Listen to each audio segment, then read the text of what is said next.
আওয়ামী লীগের যারা এইখানে কুকর্ম করেছে আমার জানা মতে তারা এলাকা ছেড়ে চলে গেছে। যদিও এলাকায় দু একজন থাকে, তারা যদি ভালো হয়ে থাকতে চায় তারা থাকবে এলাকায়, আমাদের কোনোই নাই। মঞ্চে উপস্থিত ফতুল্লা থানা বিএনপির বিপ্লবী সভাপতি শহীদ ইসলাম টিপু, আমরা এই 5 তারিখের পর থেকে এই কুতুবপুরের আনাচে কানাচে আমরা চষে বেড়াচ্ছি লোকজনের শান্তি দেওয়ার জন্য। আপনারা জানেন বহু রক্তের বিনিময় আজকে এই দেশ দ্বিতীয়বার স্বাধীন হয়েছে। এই স্বাধীনতাকে আমাদের রক্ষা করতে হবে। আমি এও বলতে চাই,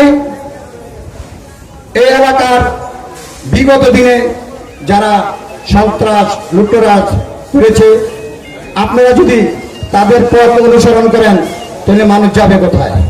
মানুষ একটু শান্তি চায়, তাদের শান্তিতে থাকতে দেন। আমরা 15টি বছর ধরে আমরা রাজনীতি করি মানুষের সেবা করার জন্য। আমরা 15টি বছর ধরে মানুষের সেবা থেকে বঞ্চিত। আল্লাহ আমাদেরকে সুযোগ করে দিয়েছে, আমরা রাজনীতি করি মানুষের সেবা করার জন্য। আমরা সবাই মিলে চলেন, মানুষকে সেবা করি, মানুষের আপদে বিপদে আমরা এগিয়ে যাই। সবাই যারা আওয়ামী লীগ আছে এখানে সবার সাথে আপনারা মিলেমিশে থাকবেন। আপনাদেরকে আরো বলি, যারা দুষ্কৃতী আছে তাদেরকে কোনো সময় প্রশ্রয় দিবেন না। আওয়ামী লীগের যারা এইখানে কুকর্ম করেছে আমার জানা মতে তারা এলাকা ছেড়ে চলে গেছে। যদিও এলাকায় দু একজন থাকে, তারা যদি ভালো হয়ে থাকতে চায় তারা থাকবে এলাকায়, আমাদের কোনোই নাই। বিএনপি একটি উদারমনা দল, আমরা গণতন্ত্রকে বিশ্বাস করি।